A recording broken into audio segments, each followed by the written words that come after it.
Hello hi everyone అండి. ఇవాళ recipe meal maker ఫ్రైకి ఇలా వేడి నీళ్ళలో ఉడికించి తీసేసుకోవాలండి.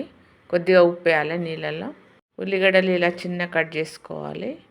2 పచ్చిమిర్చి, కరివేపాకు, కడాయి పెట్టుకొని ఆయిల్ పోసుకోవాలండి. ఆయిల్ వేడెక్కాక సాజీరా, కరివేపాకు, 2 పచ్చిమిర్చి వేసి కలుపుకోవాలి.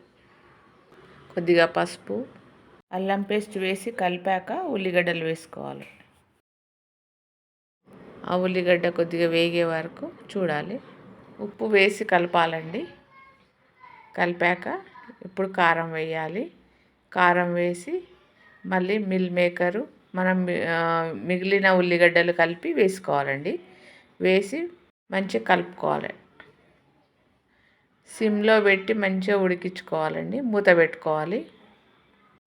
మూత పెట్టి ఒక 5 మినిట్స్ అయ్యాక మళ్ళీ కలపాలండి. కొద్దిగా ధనియాల పొడి వేసుకోవాలి. ధనియాల పొడి వేసాక కలపాలండి. ఇలా మీడియం ఫ్లేమ్లో 2-3 టైమ్స్ కలుపుతూ ఉండాలండి. కొద్దిగా వాటర్ పోసుకోవాలి. వాటర్ పోసి కలపాలి. ఒక 5 మినిట్స్ మళ్ళీ ఉడికించుకోవాలండి. ఉడికించుకున్నాక కొద్దిగా గరం మసాలా వేసి స్టవ్ ఆఫ్ చేసుకోవాలండి. మిల్ మేకర్ ఫ్రై రెడీ అండి. ఈ వీడియో చూసి మీరు కూడా ఇలాగ చేసుకోండి. Please subscribe. Thank you.